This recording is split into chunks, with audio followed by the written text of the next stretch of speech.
자, 안녕하십니까. 호치민시 한국국제학교 10학년 학생 여러분들, 10학년이죠? 10학년. 자, 이번 시간부터는 6단원의 사회 정의와 불평등에 대해서 배울 겁니다. 이 부분이 굉장히 중요한 이유는요, 여러분들 살다가 겪게 되는 많은 문제들이 이 부분과 관련이 있기 때문입니다. 이제 여러분들은 음, 이제 특례라고 하는 입학 전형으로 대학을 들어가죠. 그것에 대해서 어떤 학생들은 불평등하다라고 얘기할 수도 있고요. 어떤 학생들은 해외에서 한국의 조건과 같지 않은 어려운 상황에서 공부하고 있는 학생들이기 때문에 그러한 기준을 마련한 것은 정당하다 이렇게 얘기할 수도 있겠죠. 어떤 사람들은 정규직과 비정규직 간의 임금 격차가 정규직이 되기 위한 노력에 대한 정당한 차이라고 얘기하는 반면에 같은 일을 함에도 불구하고 고용 방법이 다르다는 이유 때문에 서로 다른 임금과 대우를 하는 것은 불공정하다, 불평등하다 이렇게 얘기할 수도 있죠. 이런 각종 문제들이 이 정의와 관련이 있습니다. 오늘 아침에 저는 지금 사실 짜증이 좀 났는데요. 그 이유는 저희 아파트 앞에서 이제 축제가 있었어요. 6시부터 있었습니다. 일요일 날은 좀 쉬고 싶잖아요. 잠도 많이 자고 늦게까지. 근데 잠을 그 인근에 있는 아파트 주민들의 공간에 대해서 이렇게 시끄러운 마이크 소리로서 전부 다 침범을 한 거죠. 이랬을 때 이것은 뭔가 좀 부당한 것 같아 이렇게 생각을 하죠. 나의 권리가 침해당한 것 같아. 이럴 때 우리는 언제나 어떤 것의 가치를 더 중요하게 생각할 것인가와 관련된 문제가 발생을 하게 됩니다. 이것이 바로 정의인 것이죠. 자, 그래서 정의의 이번 시간엔 정의의 의미와 실질적 기준에 대해서 배우는데요. 내용이 많습니다. 내용이 많기 때문에 여러분들 좀 많이 필기하셔야 되고요. 또 잘 내용을 이해하도록 하셔야 됩니다. 제가 예를 들 수업 시간 많이 들 거예요. 하지만 이 동영상에서는 예를 들기가 적절하지 않아요. 왜냐면 또 다른 저와 다른 생각을 갖고 있으신 분들께서 이렇게 비판할 수 있는 부분들이 또 이 부분이거든요. 여러분들 함께 일단 교과서 내용을 중심으로 해서 충실하게 살펴보도록 합시다. 이번 시간에는요, 정의의 의미와 실질적 기준에 대해서 배울 거고요. 정의의 의미에서는 이제 정의가 무엇을 뜻하는지, 어떤 의미가 있는지, 어떤 역할을 하는지 살펴보고요. 그 다음에 정의의 실질적 기준을 한번 마련해 보도록 하겠습니다. 자, 정의 실적 기준은 이제 능력, 업적, 필요인데요. 각각의 장단점 여러분 정확하게 기억하셔야 돼요. 2011년인가요? 하버드 대학교의 정의라고 하는 마이클 샌들 교수의 강의가 한국에 소개가 됐어요. 그리고 굉장히 열광하게 되죠. 책도 엄청나게 많이 팔렸고요. 조금 공부 좀 했다? 조금 책 좀 읽는다는 사람들은 다 정의란 무엇인가 갖고 다녔고요. 굉장히 그 좋은 예로서 정의에 대해서 잘 설명했던 그런 책이고 강의였습니다. 여러분들도 이제 유튜브에서 이 강의를 자막 있게도 볼 수 있고 자막 없게도 볼 수 있는데 사실상 이게 내용이 쉽지 않아요. 고대부터 내려오는 근대 철학들을 이렇게 쭉 이해하고 있어야지 그 강의가 잘 이해가 되는데요. 보시길 바랍니다. 그 정의를 외치는 사회는 사실상 정의가 필요한 사회죠. 자유를 외치는 사회는 자유가 필요한 사회고요. 우리가 어떠한 가치가 굉장히 중요한 사회적 가치가 됐을 때는 그것이 필요하기 때문에 나타나게 되는 거죠. 그러니까 아마도 그때가 정의가 굉장히 많이 필요했던 시대였던 것 같아요. 참고로 이 강의 보면 되게 멋있거든요. 이렇게 크고 럭셔리한 강의실에서 마이크 샌더 교수가 강의를 해요. 그리고 학생들이 자유롭게 토론을 막 하고 자신의 의견을 말하고 그래요. 그때 이제 제가 제자였던 연대에 다녔던 친구에게 야, 요즘에 대학은 이 정도는 하지? 이제 그랬더니 그 친구가 하는 얘기가 선생님 제가 대학교 4년 다니는 동안 그런 모습을 한 번도 본 적이 없습니다. 이렇게 얘기하더라고요. 그래서 여러분들 대학에 가서 너무 큰 이런 생각을 뭐 기대를 하기보다는 지금 현실 수업 시간에서 여러분들 자유롭게 이야기하고 토론하고 그랬으면 좋겠어요. 자, 정의는요, 동서양을 막론하고 사람들이 지켜온 보편적 가치고 중요시했던 가치입니다. 플라톤은요, 국가가 지녀야 될 가장 필수적인 정목으로서 정의를 얘기했고요. 플라톤의 대표적인 국가론이라고 하는 책이 있죠. 국가. 라고 하는 책이 있는데, 리퍼블릭이라고 하는 그 책의 첫 부분이 굉장히 유명한 정의와 관련된 소크라테스의 논쟁을 다루고 있어요. 자, 수업 시간에 소개할 수 있으면 소개해 볼게요. 공자는 이렇게 얘기했다 그래요. 내 삶의 목표가 천하의 바른 정도를 이루는 것이다. 이게 아마 세상에 정의를 실현하고 싶다 이런 뜻이겠죠. 그럼 정의가 뭐냐는 거죠. 우리는 정의를 이제 이건 아리스토텔레스의 정의에 대한 정의인데요. 앞에는 이제 우리가 얘기한 justice고 두 번째는 definition인 거죠. 정의하다. 각자에게 각자의 몫을 주는 거. 근데 그 각자가 어떤 각자예요? 동등하면 동등한 몫을, 또 다르면은 다른 몫을 주는 거죠. 근데 요 동등한 경우에는 동등하게 취급한다라고 하는 것은 근대 시민사회 시민혁명 과정을 통해서 많이 해결되었어요. 대표적으로 신분제가 철폐됐죠. 신분제가 없어지게 되면서 인간으로서 가져야 되는 보편적인 권리, 그걸 우리 뭐라고 배웠죠? 기본권이죠. 기본권은 이렇게 똑같이 취급하는 거죠. 근데 다른 것은 다르게 취급한다는 것이 상당히 좀 애매해졌습니다. 왜냐면요, 첫 번째로 능력이 많으면 능력이 많은 사람만큼 많은 것을 주는 거, 이게 정의잖아요. 이 정의에 따르게 되면 그렇죠. 그런데 나이가 들고 능력이 없어서 일하지 못하는, 보통 사람보다 일하지 못하는 사람에게 국가에서 혜택을 주는 것도 다른 것을 다르게 취급하는 거잖아요. 그렇죠. 그래서 이 다른 것을 다르게 취급하는 것은 맞는데, 어떤 것들이 더 정의로운 것인가에 대해서 계속해서 논쟁들이 벌어지고 있죠. 그래서 공정한 분배를 추구하는 중요한 기준이 됩니다. 다시 한번 생각해 볼까요? 경제 세 가지 문제가 있었어요. 무엇을 얼마나 생산할 것인가, 어떻게 생산할 것인가. 이 세 번째가 뭐였냐면 누구에게 분배할 것인가잖아요. 이 분배 문제라고 하는 것은, 신분제 사회가 끝난 현대 사회에서 분배 문제라고 하는 것은 굉장히 중요한 경제 문제가 동시에 사회 정의의 문제이기 때문에, 결국은 사회 정의의 문제는 이 사회적 권리 이런 것들도 굉장히 중요하지만, 이 경제적인 부의 분배 문제와 관련이 되어 있다는 것도 기억해 두시기 바랍니다. 자, 정의는요, 바로 방금 얘기했던 분배 기준이 돼요. 개인의 권리와 의무도 어떻게 나눌 것인가, 공동체가 이룩한 성과가 있다고 한다면 그건 어떻게 나눠야 될 것인가, 또 공동체가 부담할 부담이 있다면 이걸 어떻게 분배할 것인가.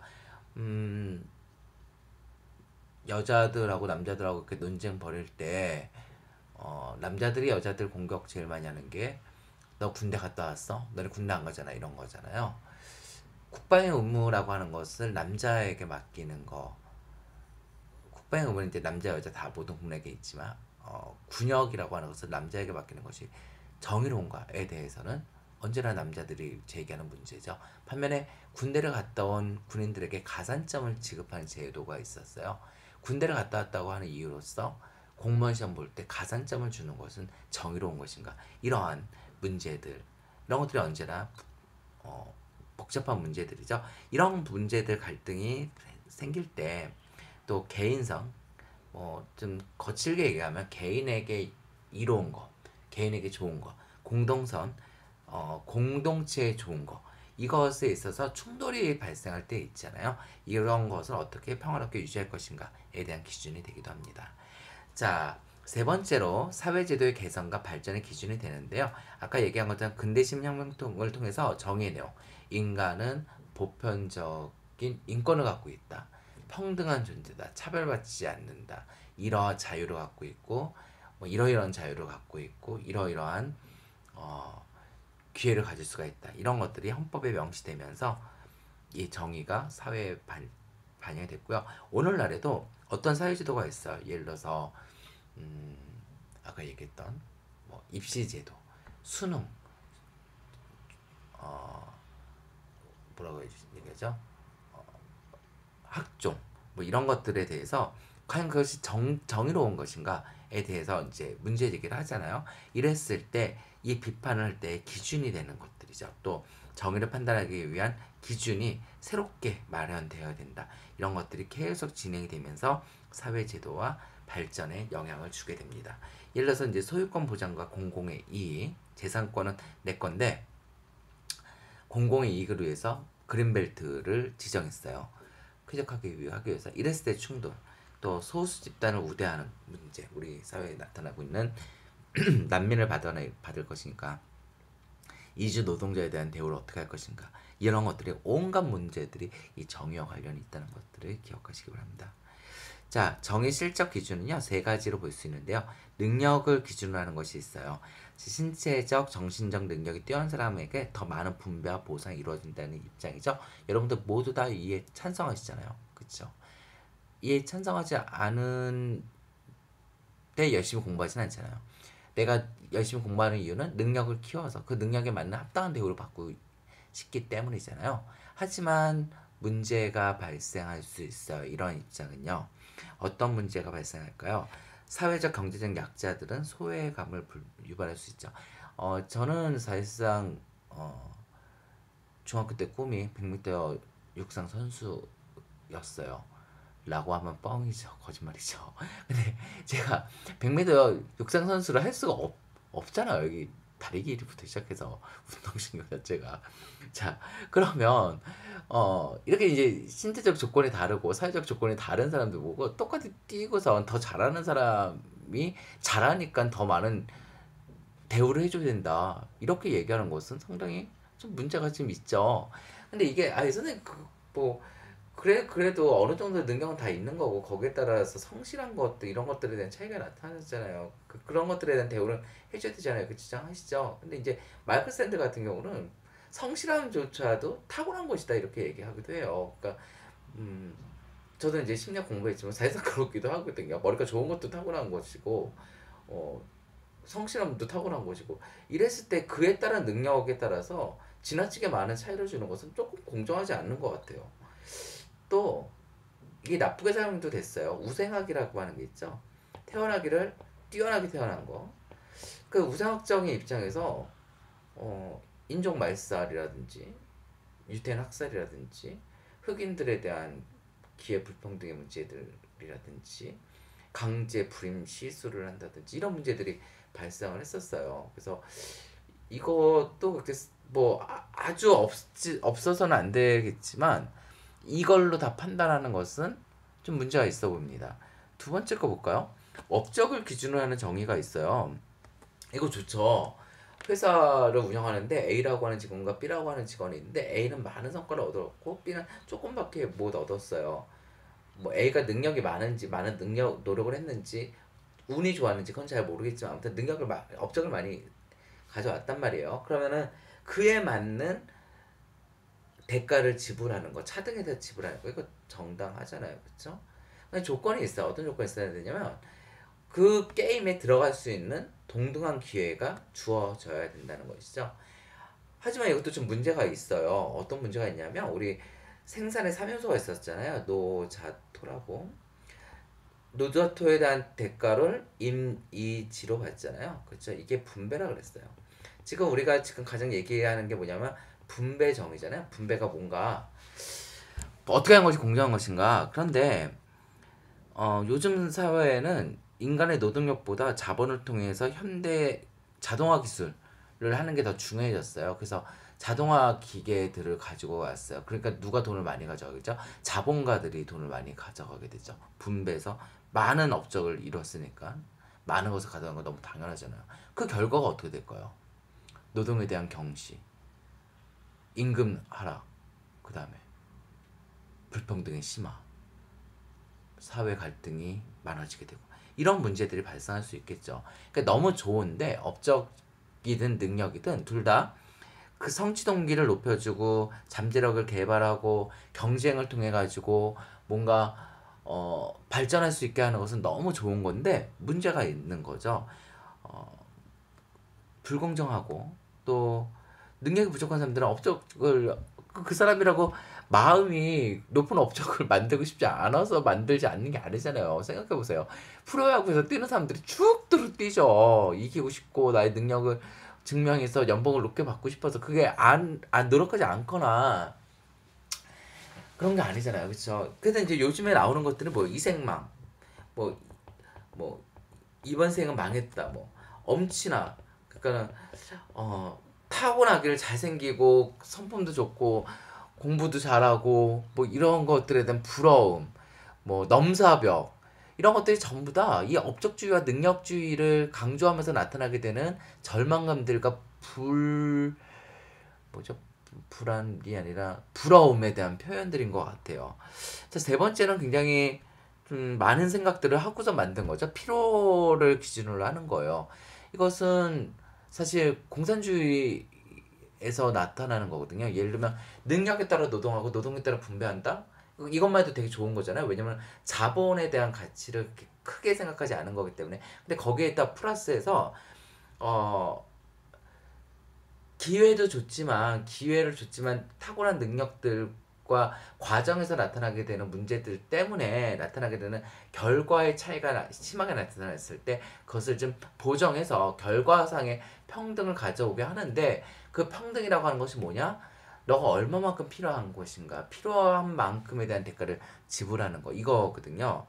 그래서 이거는 되게 좋죠. 왜 좋냐면은 내가 필요하면은 얻을 수가 있으니까 내가 노력을 했고 성과가 나지 않았지만은 가족들이 6명, 10명인데 그들을 먹일 만큼의 돈이 필요하면 그것을 회사에서 받을 수 있으니까 얼마나 좋아요.